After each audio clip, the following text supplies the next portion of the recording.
Yo, it's Tyler Bryant, and you're on Backstage Access, where the real show begins.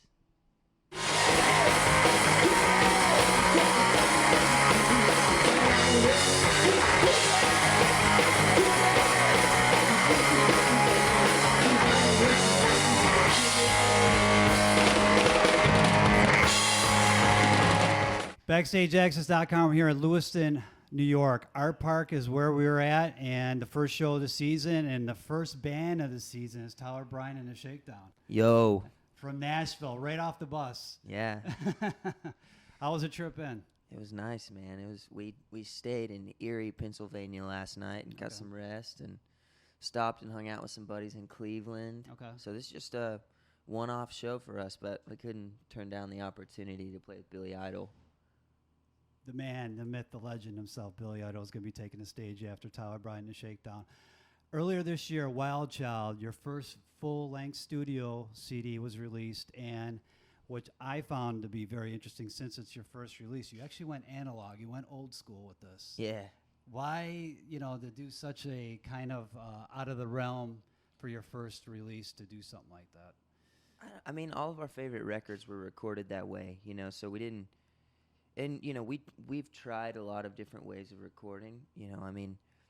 We have hundreds of songs recorded, but we're kind of particular about what we want people to hear. And all the songs that we recorded digitally and that we layered up and made sound big and massive and better than any human actually is, because you can make yourself absolutely perfect. Yes. And I think that that's what a lot of, artists coming out today, they feel like, oh, well, since this is what the world is going to hear, it has to be pitch perfect, it has to be right on time, it has to be all of these things. But when it comes to rock and roll, that stuff just makes it lame to me. It's like there's like a certain human element of rock and roll that has to be there. Otherwise, it's not rock and roll. You know what I mean? Right. So that's why we decided to go analog. And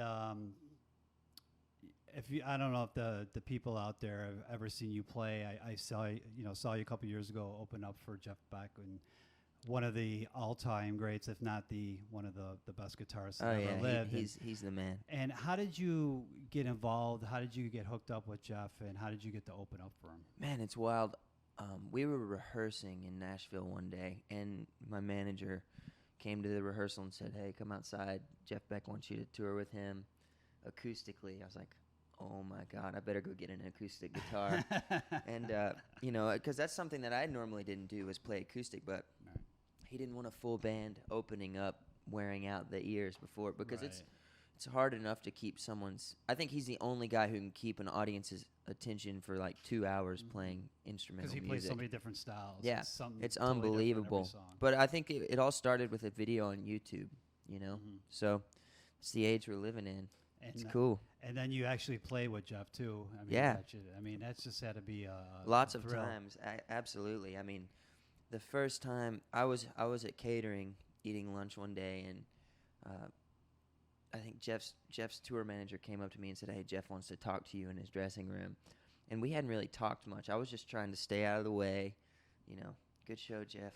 Thanks for having me. That was about it, because I was really nervous because growing up, he was always like my favorite guitar player, hanging on the wall. So I wanted to do everything I could to just stay out of the way and enjoy it.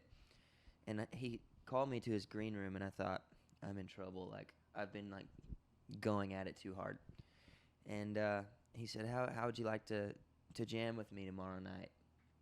And I think it was in Grand Rapids. It was the first time, and I just said, yeah, that'd be cool.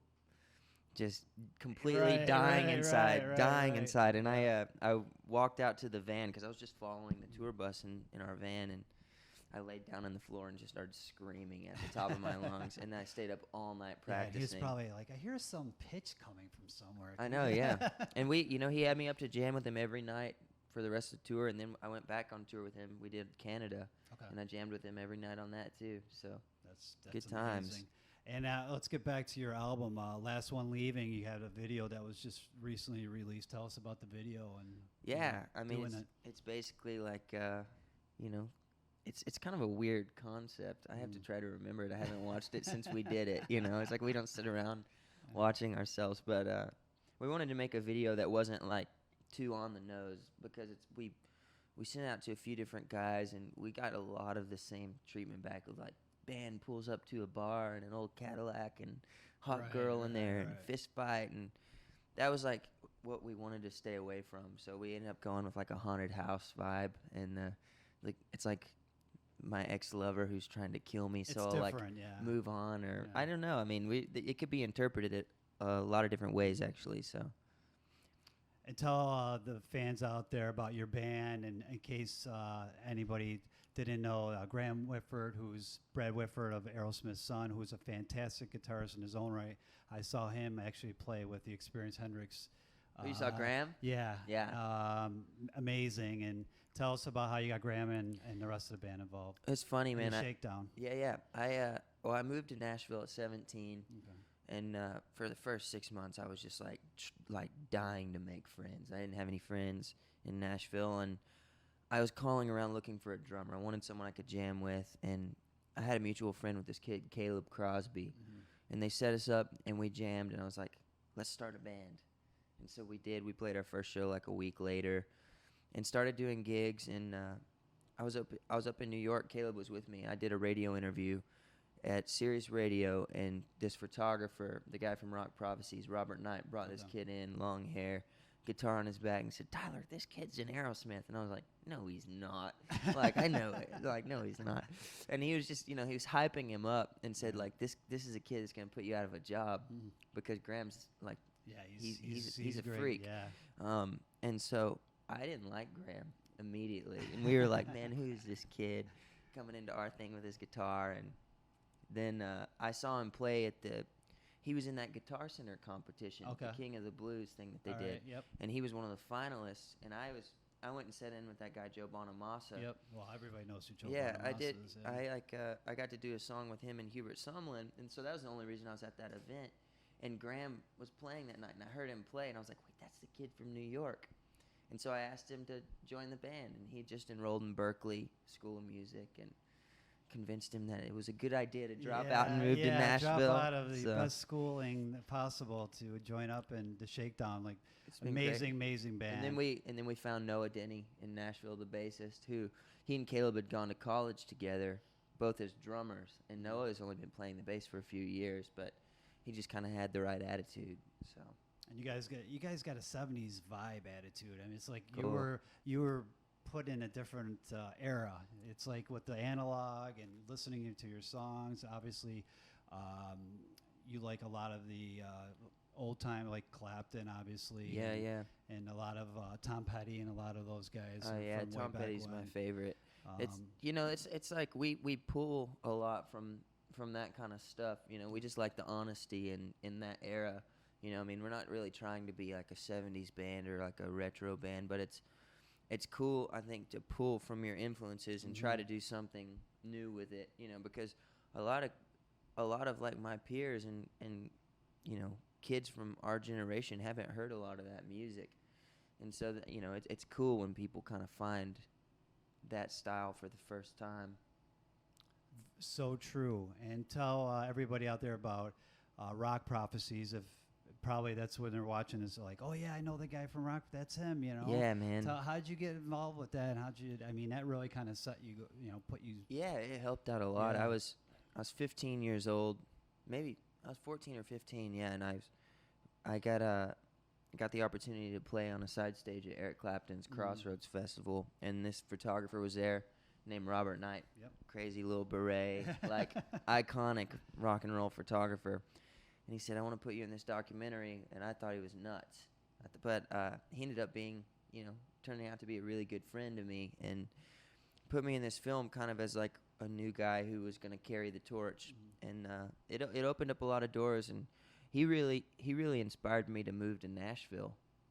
I moved away from home at 17, got out of high school, and was like, I'm going to start a band, see the world, and that's what I'm doing. And he's the guy. Pretty much it started the whole, he's an enabler. So yeah, it's a cool documentary. It's like it's me, really little and talking like this.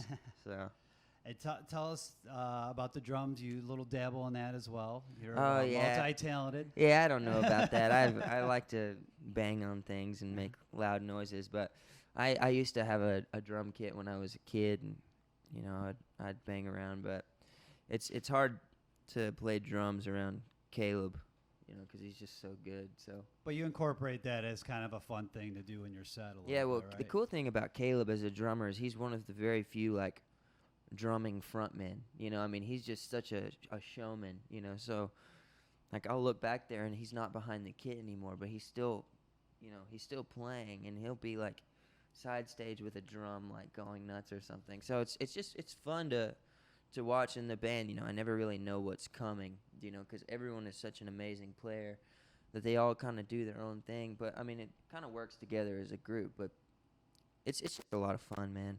I know later this summer you guys are celebrating the 110th anniversary of Harley Davidson. You guys are playing at that gala later this summer, August 31st.